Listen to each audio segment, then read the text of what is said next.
excursions scolaires qui ont mal tourné. Nous avons tous adoré les sorties scolaires.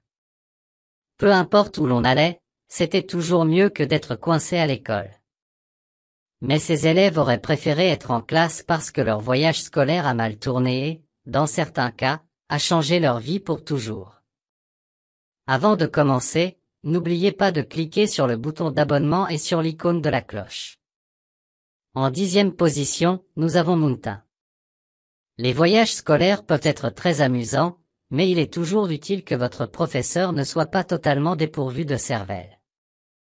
Ce n'était pas le cas d'un voyage de classe qui s'est déroulé en 2014 au Royaume-Uni. Une enseignante a emmené sa classe de 39 filles en haut d'une montagne pour une excursion. La montagne était l'une des plus grandes d'Angleterre, ce qui signifiait que seules les personnes qui étaient des randonneurs sérieux devaient la gravir. Bien que la montagne soit située à 2500 pieds d'altitude, l'enseignante pensait que les filles pourraient s'y promener en jupe et en chaussures de sport. Elles se sont vite aperçues que c'était impossible et qu'il faisait un froid glacial, mais ce n'est pas tout. L'enseignante avait également oublié d'emporter une carte ou une boussole. À la tombée de la nuit, ils se sont perdus et sont restés bloqués dans la montagne avant d'appeler le 911. Une équipe de secours en montagne les a rapidement trouvés vêtus de vieux sacs poubelles tant ils avaient froid. Heureusement, ils ont été sauvés, mais cela ne change rien au danger que cette enseignante stupide a fait courir à ses enfants. Je ne sais pas si elle a été licenciée ou même poursuivie en justice par l'un des parents des enfants. Mais, à tout le moins, elle ne devrait plus jamais être autorisée à s'approcher des montagnes. Ensuite, c'est le sanctuaire des singes. En 2016, 33 élèves et 6 enseignants de la North Cobb High School d'Atlanta ont effectué un voyage scolaire au Belize. Parmi ces élèves se trouvait Tamari Elliott Jackson, 14 ans, qui était en première année à l'école. Ils ont visité un sanctuaire de singes pendant 5 jours, et le premier jour, leur première activité a été de se rendre dans la rivière Sabin. Ils devaient patauger dans la rivière, puis faire une randonnée. Cependant, la randonnée n'a jamais eu lieu, car pendant que les étudiants pataugeaient dans les eaux peu profondes, Tamari a été portée disparue. Ils ont cherché pendant un certain temps tout autour du sanctuaire où vivent les singes, et son corps a finalement été retrouvé. Cependant, on dit que son décès est très mystérieux. C'était un bon nageur et l'eau était très peu profonde. Personne ne l'a vu s'éloigner, et son décès semble être un mystère total. En 2017, sa famille a intenté une action en justice, affirmant que le personnel avait été informé de sa disparition pendant des heures avant de faire quoi que ce soit. L'école effectuait ce voyage depuis 4 ans et rien de grave ne s'était jamais produit auparavant. Depuis l'incident, l'école se rend plutôt au Costa Rica. Le prochain sujet est la morgue. Les sorties scolaires sont généralement organisées dans des lieux amusants et inspirants pour donner aux enfants l'envie d'apprendre, ou simplement dans un parc d'attractions pour inciter la classe à se tenir tranquille. Cependant, en 2010, une école new-yorkaise a pensé que ce serait une bonne idée de visiter la morgue locale. Pour ceux qui l'ignorent, la morgue est l'endroit où les corps sont conservés après leur décès. Le lycée a donc emmené un groupe d'élèves à la morgue de Staten Island. C'est déjà effrayant, mais je suppose que cela leur a permis de mieux comprendre la science. Ils ont vu beaucoup de choses étranges et effrayantes, mais la cerise sur le gâteau était un cerveau dans un bocal. Les enfants étaient fascinés et ont demandé à la guide de leur donner plus d'informations à ce sujet. Elle leur a expliqué qu'il s'agissait d'un cerveau flottant dans du formaldéhyde, utilisé pour conserver la fraîcheur des cerveaux afin de pouvoir les examiner et faire des expériences. Cependant, un élève a retourné le bocal et a vu une étiquette avec un nom qui lui a fait froid dans le dos. Le nom inscrit sur le bocal était celui d'un élève qui fréquentait leur lycée avant qu'il ne soit impliqué dans un terrible accident de voiture quelques mois plus tôt. Bien entendu, les enfants qui participaient au voyage l'ont dit à toute l'école, et la nouvelle s'est rapidement répandue parmi les parents de l'enfant. Ceux-ci étaient furieux, car ils venaient à peine de se remettre de ce qui s'était passé. Qui plus est, ils n'ont même pas été prévenus et n'ont pas donné leur accord au médecin légiste pour qu'il procède à l'examen. On se demande vraiment à combien d'autres personnes ils ont fait cela en secret. Les parents ont poursuivi le médecin légiste en justice pour $1 million, et je dois dire qu'ils ont eu raison. Le prochain film est Plantation. L'époque de la traite des esclaves a été une période terrible de l'histoire américaine. Cependant, il est important que nous apprenions de nos erreurs, et c'est pourquoi ce sujet est enseigné dans les écoles. La plupart des écoles prennent soin d'expliquer avec délicatesse aux jeunes enfants ce qui s'est passé. Mais une école a été loin de faire preuve de délicatesse lors d'une sortie scolaire en 2013. La classe de CM1 s'est rendue dans une maison de plantation transformée en musée en Géorgie, aux États-Unis. Tout était censé être interactif et authentique, et il y avait même des acteurs déguisés en esclaves ou en propriétaires d'esclaves. Les enfants ont également participé à des activités, y compris certaines plutôt choquantes, comme la cueillette du coton. Mais attendez, il y a pire encore. La classe a été divisée en 2 groupes, les enfants noirs étant envoyés à la cueillette du coton, tandis que les enfants blancs essayaient des vêtements d'époque à l'intérieur de la maison. Je suis sûr que les employés du Plantation Museum ne voulaient pas être offensants, mais il s'agit là d'une activité peu judicieuse. Je suppose qu'ils essayaient de recréer l'atmosphère d'antan, mais ils n'ont pas vraiment réfléchi à la question.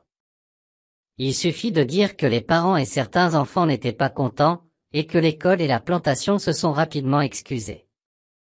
Au moins, personne n'est décédé au cours de ce voyage, mais cela a dû être assez inconfortable. Vient ensuite la plage des nudistes. En 2015, un groupe de louveteaux âgés de 9 et 10 ans s'est rendu sur une plage de San Diego. Ils étaient chaperonnés par des parents et des responsables de louveteaux. Tout était normal jusqu'à ce qu'ils voient un homme se déshabiller. Ils ont pensé qu'il était fou ou quelque chose comme ça, mais en continuant leur randonnée, ils ont réalisé qu'ils s'étaient égarés sur une plage nudiste. Les parents et les responsables du groupe ont rapidement essayé de changer d'itinéraire pour éloigner les enfants de toutes ces personnes nues. Mais ils se sont trompés de chemin et se sont perdus sur la plage nudiste. Les parents n'ont pas été très impressionnés lorsque l'un des animateurs a tenté de les rassurer en leur disant qu'il passait toujours par là. Finalement, ils sont sortis et ont dû faire face à une meute de parents en colère lorsque le moment est venu de récupérer les enfants.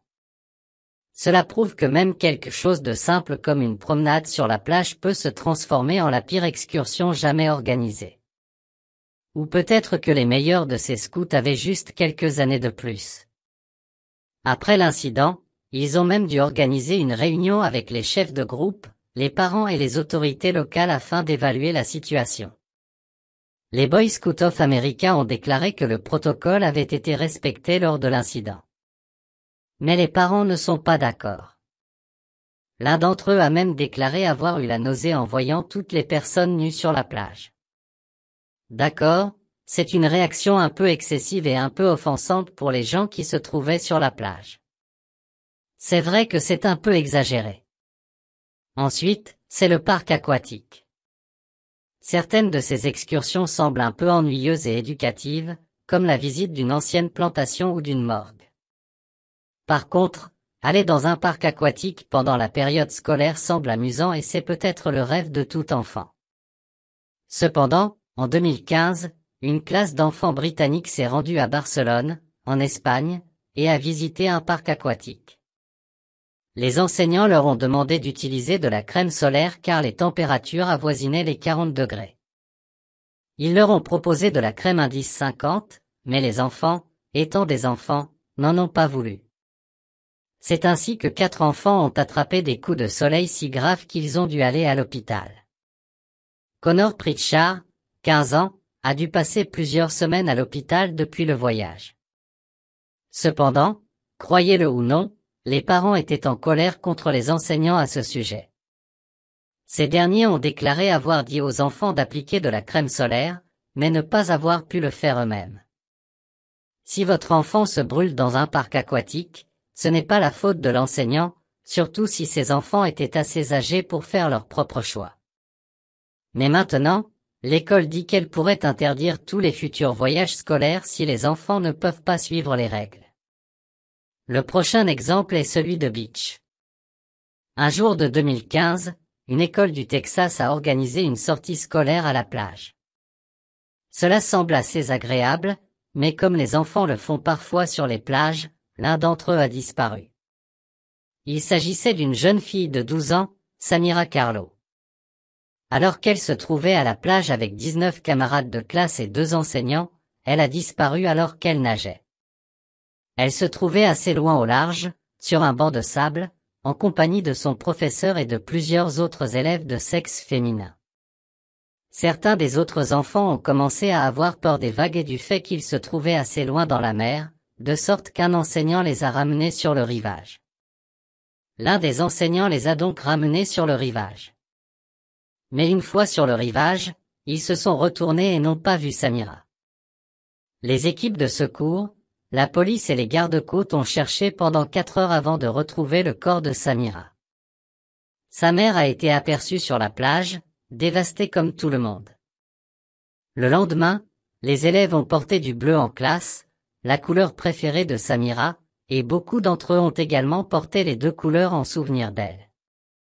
C'est l'une des sorties scolaires les plus tristes et les plus mauvaises qui soient.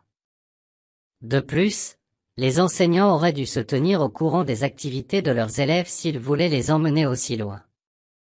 Ensuite, il y a les films. Regarder un film ne semble pas être une mauvaise sortie scolaire, n'est-ce pas? Certes, le cinéma est hors de prix et collant, mais ce n'est pas si mal. Une fois que vous aurez entendu parler de cette sortie scolaire dans son contexte, vous changerez d'avis. Un jour, le Dallas Independent School District a transporté 5000 garçons de différentes écoles de la région de Dallas dans un cinéma pour voir Red Tie. Red Tie est un film inspirant sur des hommes noirs qui surmontent des obstacles dans l'armée en raison de leur race. Mais qu'en est-il des filles? Eh bien, elles ont dû rester à l'école pour regarder Aquila et l'abeille, qui raconte l'histoire d'une jeune fille noire participant à un concours d'orthographe. Le conseil d'administration de l'école avait de bonnes intentions, car il essayait simplement de responsabiliser les élèves noirs et de leur enseigner l'histoire des Noirs. Cependant, la ségrégation entre garçons et filles a mis les parents en colère. Les femmes dans l'armée se sont également fâchées, et je ne parle même pas des femmes noires dans l'armée. Le district s'est offusqué en disant que le cinéma ne pouvait pas accueillir tous les élèves. Mais cette excuse comportait trop de lacunes. Vient ensuite prégnant. Elle s'est déroulée dans un lycée de Floride. Un groupe d'élèves s'est rendu dans une ville rurale et a logé ensemble dans un hôtel pour la durée d'une excursion scolaire. Le voyage durait 5 jours, donc il ne pouvait pas se passer grand-chose dans ce laps de temps, n'est-ce pas? Eh bien, c'est là que vous vous trompez. À leur retour, les élèves ont découvert que 4 d'entre elles étaient enceintes. Il y avait environ 20 garçons et 30 filles dans le voyage, et ils avaient tous séjourné dans le même hôtel. Les parents étaient furieux et ont déclaré que les enseignants n'avaient pas fait assez pour empêcher que cela ne se produise. Ils étaient d'autant plus furieux que les élèves n'avaient que 17 ans. Au moins, les élèves se sont amusés lors de la sortie scolaire, même s'ils devront supporter un enfant qui crie pendant 6 ans. Et pour couronner le tout, ils sont même trop vieux pour participer à l'émission Season Prégnant et gagner de l'argent grâce à cette situation. Ensuite, c'est Disneyland. Vous pensez que vos professeurs sont méchants? Eh bien, je parie qu'ils ne sont rien comparés à ceux de cette école. Pour récompenser leurs élèves d'avoir obtenu leur diplôme, les enseignants de l'école publique de Rosedale ont annoncé à leurs élèves de 8e année qu'ils participeraient à un voyage scolaire à Disneyland. Des brochures ont été imprimées et une longue présentation a été faite aux enfants. Ils ont même fait en sorte que les enfants s'arrangent pour être colocataires et ont établi un programme pour le voyage à Disneyland. Les enfants étaient évidemment très enthousiastes, car quoi de mieux qu'un voyage à Disneyland avec tous ses amis? Cependant, les professeurs n'ont pas tardé à leur annoncer une mauvaise nouvelle. Ils ont admis qu'il s'agissait d'une vaste farce. En effet, les professeurs avaient menti en disant qu'ils allaient à Disneyland, alors qu'en réalité, ils se rendaient au bowling local. Les professeurs ont pu rire à bon compte, mais les enfants étaient furieux, et la farce a même été filmée. Vient ensuite le goûter. Il s'agit de l'un des voyages scolaires les plus petits et les plus étranges de cette liste. Un jour, à la Wells Middle School, Heather Cagle enseignait les mathématiques. Mais elle a eu un petit creux, comme tout le monde, et a décidé de faire monter en douce 11 élèves dans sa voiture pour une course au goûter. 7 d'entre eux ont pris place sur le siège arrière, 2 sur le siège avant et 2 dans le coffre. Cela devait ressembler à une voiture de clown. Sans vouloir vous offenser, les filles. Elles se sont rendues à un Walmart local et ont pris des collations. Pour couronner le tout, elle a dû laisser 2 élèves seuls dans la salle de classe, car ils ne tenaient pas dans sa voiture pleine à craquer. Elle a évidemment été licenciée sur le champ et pourrait bien être l'enseignante la plus irresponsable de cette liste. Qu'en pensez-vous? Consultez le sondage en haut à droite pour voter pour le pire voyage scolaire de cette liste. Et surtout, abonnez-vous à ma nouvelle chaîne, Crafty. Il y aura une vidéo pour Crafty à l'écran dans une seconde, alors n'oubliez pas de cliquer dessus. Mais comme toujours, merci d'avoir regardé. Jetez un coup d'œil à d'autres vidéos sur les droits d'écran maintenant. Laissez un like si vous avez aimé, et si vous ne l'avez pas encore fait, qu'attendez-vous?